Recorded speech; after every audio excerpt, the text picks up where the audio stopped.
Hi everyone, my name is Anna Anders, humbly here at forglobalpeace.com, and I just wanted to finish up a couple videos here where I just had some thoughts, and so I wrote them down on paper, and I wanted to share them with you.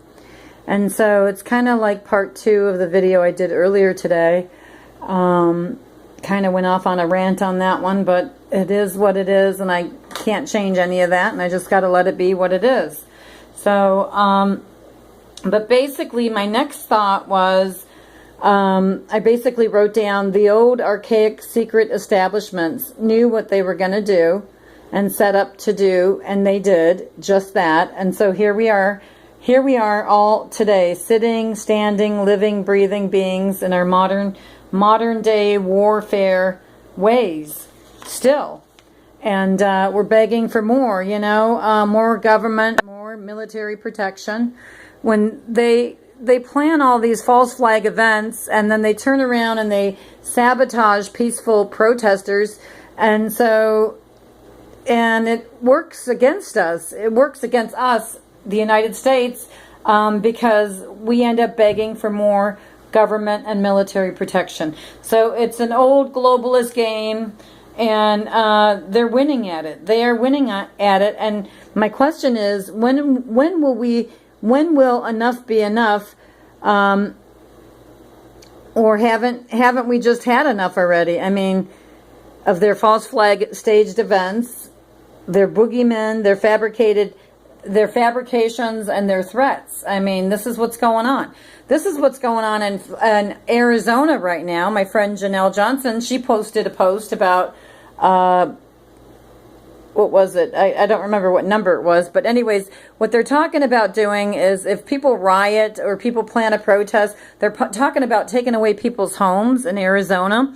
Why not in all 50 states? I mean, what's up with that? Why just Arizona? I find that so interesting. So especially for Arizona there. So my next question is, or concern is, I wonder at this point in time, as far as the military goes, I wonder how many military families, actually live together in the Middle East at all these Middle East American military bases. So I wonder, do they just deploy our soldiers and military people over to the Middle East?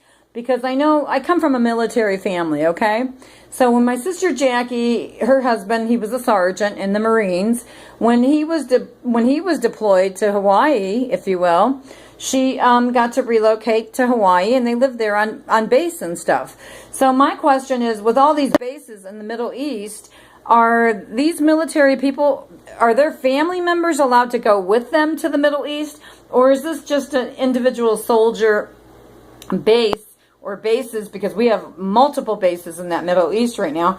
My other question or concern is, how many other countries besides the United States of America have their military bases in the Middle East? That's what I want to know today, and here on February 24th, 2017.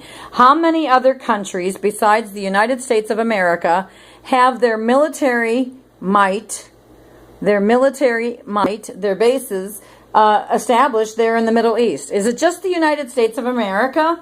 I'm kind of curious about this one. So, and that in itself tells on the rest of the world. So, and tells on the United States here. So we are not just the United States. We are a forward military projection, if you will, for this Greater Israel project in the Middle East. So if there is no other military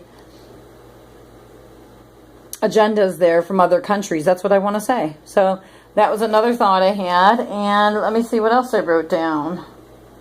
Yeah, I mean, how many bases do we have there already? I can't even imagine, but I can pull up the maps, and I know there's like a base, just massive amounts of military bases there in the Middle East that have been established, and I know that. So that's that concern. The other thing is, I want to know, with these old establishments, since they knew what they were going to do, these secret establishments, old and archaic that they are, I want to know exactly how much how much real estate the Catholic Church owns. I want to know how much real estate the corrupt Queen of England owns, how much corrupt Israel owns, from local to global. I mean, we can see corporately speaking, but what do I want to say about that? We don't even know. We don't even know for factual, like, who owns these corporations, these globalist corporations. We don't know the people that own them publicly, okay? So a lot of their anonymity is kept private, and for good reasons, okay? Because then we'd see the real truth of it all. So, in closing on this particular video, I want to make a suggestion here, okay? People gave me these suggestions, so I want to give people some suggestions. And my suggestion is that if you're not sure of what's going on in the world today, maybe search out some alternative media for yourself and make sure that they're reputable websites and stuff. And then in addition to that, maybe check out some documentaries. So the first documentary I'm going to suggest is called Freedom to Fascism. And Freedom to Fascism was done by Bette Midler's agent, and he produced that, Freedom to Fascism. The second video documentary that I'm going to suggest is 9/11 Loose Change. 9/11 Loose Change. It's a trilogy. So you have 9/11 Loose Change #1, 9/11 Loose Change #2, and then 9/11 Loose Change Final Cut.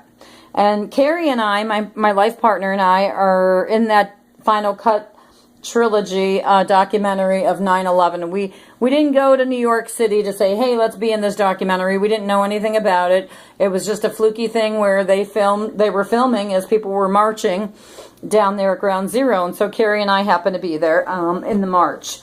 So we were marching alongside, and a Facebook friend of mine, Dylan Avery, is the gentleman that is responsible, him and his friends, for putting 9/11 Loose Change together.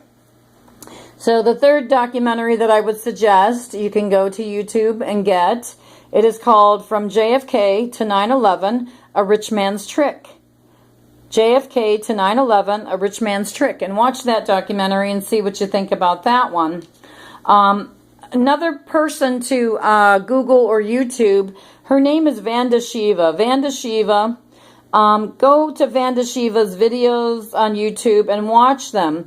And she's an activist in her own right, and what she talks about is the globalization of food and water. The globalization of food and water. So I would suggest watching Vanda Shiva. Next, I want to talk about Googling and YouTubing the terms HAARP, technology, EMP, and chemtrails. Again, Googling and YouTubing the terms HAARP, technology, EMP, and chemtrails. And the HAARP technology is what you see, what you think a lot of times are these cell phone towers. They're not cell phone towers. This is weather manipulating technology is what it is. It's based on microwave technology.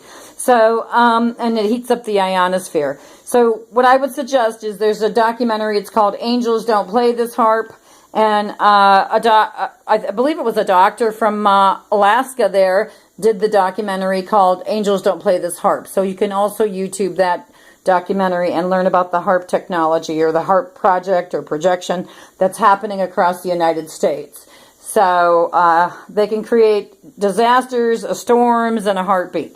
The other thing is the EMP. Look up the term EMP, Google, YouTube, and learn about EMP. It is also technology that can cause an earthquake from top down, not bottom up like typical earthquakes come, but top down. So I believe, okay, I'm just going to repeat this, I believe the earthquake in Haiti happened because of EMP. And I believe they did that because, you know, Agenda 21 is very real, and let's face it, they're really going to town on our planet here. There was another place, I think it was near Nepal that had an earthquake that was unheard of. And I actually recently met somebody from there, and I asked her, I said, matter of fact, it was at my dentist office. And I asked her where she's from, and she told me, Nepal.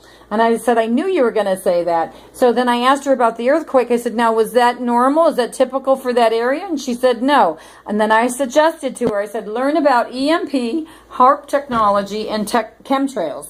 But the EMP specifically, because that's what causes the earthquakes. So, again, I'm Anna Anders, one of the founders of ForGlobalPeace.com. And I'm just giving some shout-outs here tonight. I'm a little tired. Took care of my granddaughter today and taking care of an elder here. So, it was a long day, and I was up pretty early for an early morning meeting. But wanted to get these videos out to you. So, I would be standing in front of the camera right now, but the lighting in my dining room here is a little bit dark at nighttime, so that's why I'm not standing in front of the camera. Otherwise, I would be. So, okay, so those are those documentaries, and then finally, I just want to say, please take it upon yourselves to learn all that you can from alternative media and reputable websites. Because we need to compare and contrast what corrupt Main Street media is trying to put out. And to give you an example, you know, when the Clintons lost, and they should have lost because it was time